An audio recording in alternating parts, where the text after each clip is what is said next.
70% of the world's grossing films are based off of books. So as I say about the other 30. Colleen Hoover, also known as Coho within the book tip community, has gained a huge and rapid following based off of her bestseller, It Ends With Us, along with her other works of fiction through social media such as TikTok and Instagram. However, for me, I will never be one of those fans. Through her depiction of DV, other forms of abuse, poorly written characters, terrible dialogue from what I've seen, I would never consume any of her books in any type of way. But she's made herself a household name. Not in a good way, but she's made herself that important and to that level that they actually had to make a movie out of her book. And so It Ends With Us came out with about a month ago or so, I believe. And I'm not too happy about that. We all know at least 5 works of fiction that deserve more to be on the silver screen versus than what the media is trying to push down our throats. Now, my list is purely subjective. These are all based on the books that I have read. Everyone's list is going to look completely different, but we all can agree that there are at least 5 works of fiction and even nonfiction that deserve to be on the silver screen more than It Ends With Us. So for my list, I won't be going into the summary. I have listed most of these videos and most of these books in a previous video, so I'll just add those videos in the description so you can review them yourself. All right, my iPad keeps falling, so I'm just gonna hold it up for this part. But I'm just gonna go ahead and dive into my list of books. All these books I've covered in previous videos, giving the summary of it. So if you want to hear the summary, check out those other videos. I'm gonna put them in the description box below. I'm just gonna go ahead and get on into the list. So first off, the book would be my first book on the list is Beasts of Prey. If anyone knows, it's pretty obvious. We have African mythology, we have mythical creatures, mythical creatures, we have gods, goddesses, just the immense detail and color. I could see that being like an amazing like fantasy movie, like just really encapsulates everything about African culture and African mythology in a beautiful, crazy, somewhat, obviously dark light, but still so good in the detail, in the storytelling. The writing is immaculate. The characters are extremely diverse. And I'm just saying Beasts of Prey because I'm just covering the first book, but the entire trilogy would be amazing movies.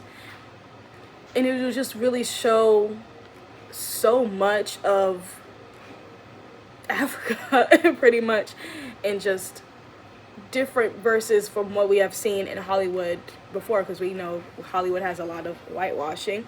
There are some changes, but there aren't completely radical changes.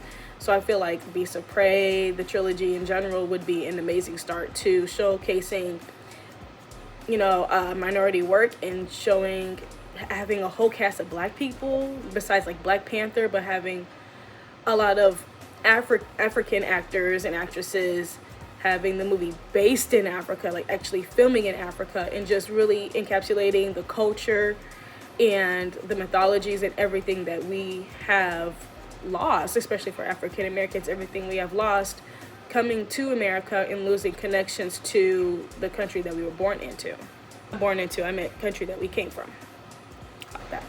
The next book is Their Vicious Games by Joelle Wellington, and I haven't covered this one yet. I haven't done an August video. I had just finished this about the second week of August, something like that.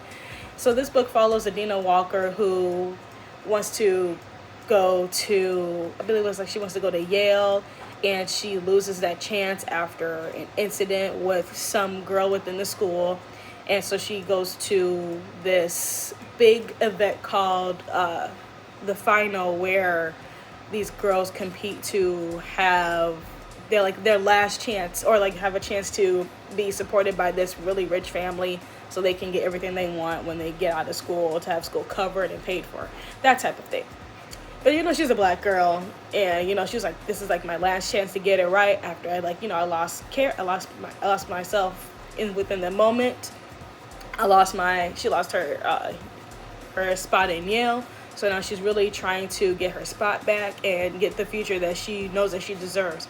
But things take a turn. It's not, everything is not what it seems while she's there, and it gets very dark very fast. But it's an amazing book, and I believe that wholeheartedly it would be an amazing movie, like a good mystery thriller suspense, like Final Girl type of thing, where the nice girls don't fit, like nice girls finish last, that type of thing, of just encapsulating the character, her relationship with the other girls. I feel like that would be very interesting to film.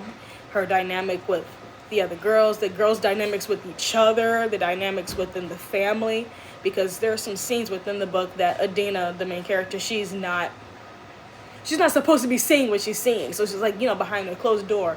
So I can just visualize like having the door like slightly open, like ajar, and seeing how the family actually interacts with each other.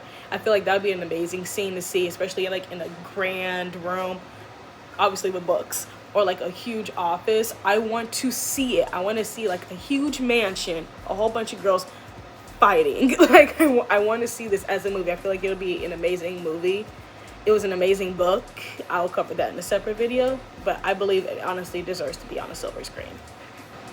The next book on the list is Children of Blood and Bone, and I feel like this falls in the realm of like Beasts of Prey, of having more African-based movies, like having more black movies, more black sci-fi, black fantasy, really showcasing the depths of actors who are of course African descent, or even just African American, of just showing the work that they can do and depicting the immense detail in the books.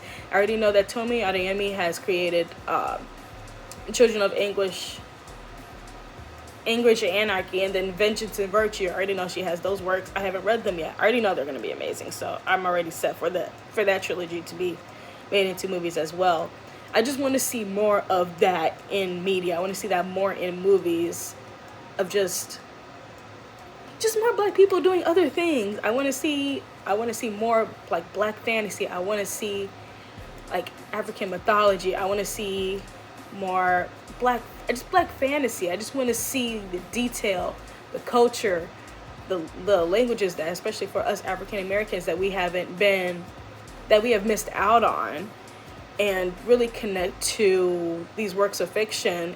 Even though they are works of fiction, there is elements of truth in it, and there's elements of culture that we have not consumed, things that we have not familiar with, and I feel like these would just be like amazing works to see on the screen, that movies that even children and families, black families, will come to love and watch over and over again, just like Black Panther. The next one is a little bit different. It's more of a magical mystery type of book with elements of like mental health in it. It's just a little bit different from the ones that I shared previously. And this one is called The Lost Bookshop by E.B. Woods. And I've talked about this in a previous video. I added in the description below. I think it was at the beginning of the year, towards it, when I was reading it. But I just feel like I would love to see it all like on the screen, because it does go back and forth between timelines. So there is the present time where our main character and our male main character are both trying to find this lost bookshop. They're trying to find this lost piece of work that was written by another character, but then it also goes back, I forgot the actual like year, but it goes back to the time where this girl, she loses her parents, and her brother's trying to marry her off and tries to put her like in like in a school for girls so they can get ready to get married, that type of thing. And I feel like just showcasing the timeline and bouncing back and forth will really show like an immense, just a lot of detail, and really kind of sinks in the story. So kind of like how Black Cake was made into the TV show on Hulu.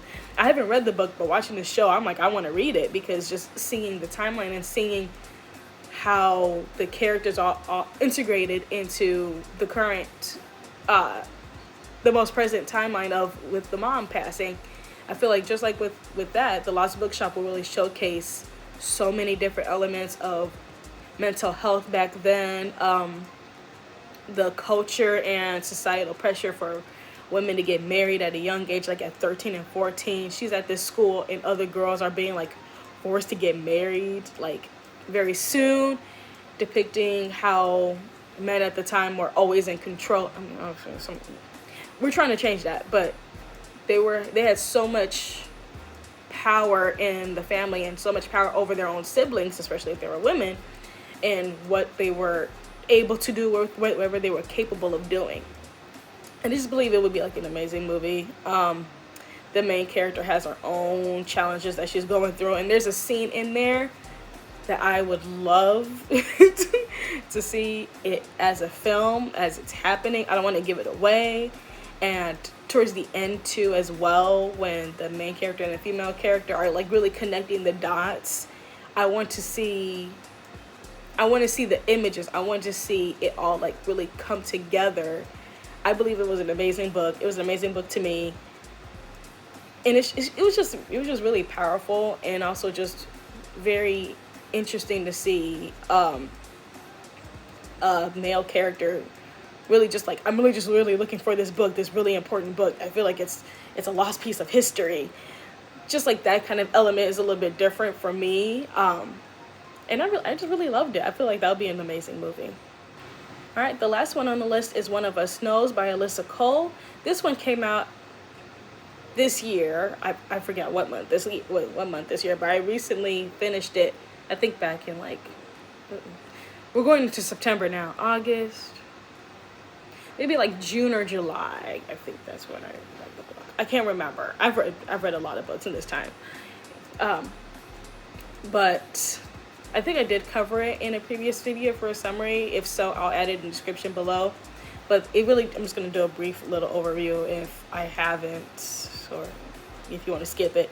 But it follows our main character, insert name here, and she suffers with DID, and she's going to this like remote island castle type of thing where she's going to be like the housekeeper, but she doesn't know how she got there. Her other personalities don't know how they got there, but there's one personality that is like missing, and everyone's trying to figure out what happened to this personality.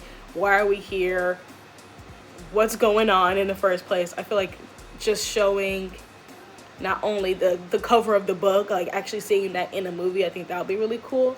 But just like how torn down the house is and seeing the detail like that, it kind of reminds me of like Crimson Peak. I feel like I want to see like that kind of rundown mansion, decrepit, floorboards broken, that type of thing. But also the fact that it does showcase all the personalities living in a castle together, living in a house together. I want to see that version too, seeing like what that house looks like. If you read the book, then you know all the information, the connections, everything like that.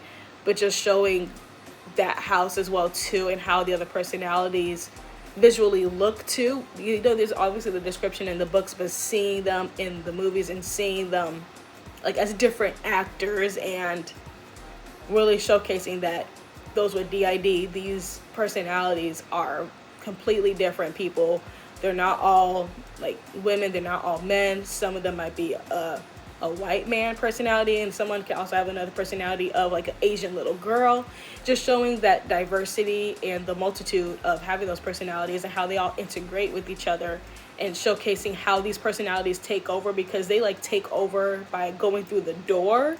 So I think like just seeing that would actually just really like showcase for this character, this is how these personalities come out one by one. It's not like, like picking straws or whatever. It's like consciously decided, okay, I'm in control right now, so I'm going to go through the door. I'm the one that's going to control the situation, and really depict that. And also really showing that in the movie too as well, of our host, and how the personalities just change, because I haven't seen a lot of movies with DID. I know they're split. We're not going to talk about that.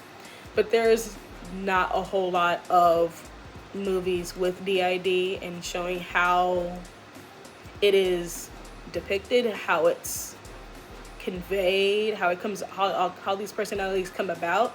I've seen clips of it in classes. I'm a psych major. I've seen clips of how people would like maybe like they'll twitch a finger and another personality comes out, but I want to see it like just like fluidly coming out. Like I want to see how the host, how the personalities come out like in the film, seeing like if there's actually like a tick, or is it just like smoothly just coming out, like all of a sudden different accent, like, you know, different personalities, something maybe like their posture is completely different and it's like, oh, this personality is taking over. I just really want to see that, you know. So in conclusion, I say all of this to newer booktubers and even current ones who are finding their next book to read, some books to add to their TBR. Use your own discernment. Don't follow the popular books to like stay relevant or just to like be part of this stupid algorithm to get your stuff out there. It's like, oh, let me post a video of this book. I don't really like it, or I don't want to read it, but I know this is what everyone's doing. It's like, you don't have to do that. Use your own discernment about the media that you consume. Find the books that you gravitate to. If you want to challenge yourself, challenge yourself. Obviously, that's an amazing thing to do, but don't make yourself uncomfortable with the work that's out there. If it's not for you, it's not for you. And that's really all I have to say when it comes to this video. I just wanted to showcase other works that some people may absolutely love, especially if you love any fantasy, if you love mystery, thriller elements. These might be books that you might be interested in. You might like them, you might not. Everyone has an opinion. Everyone's taste is very subjective. But that's just all to say. Use your own discernment, and just so you know that a lot of popular books could and should be rewritten. Drop in the comments below of books that you believe that should be on the silver screen, so just drop them right down on there.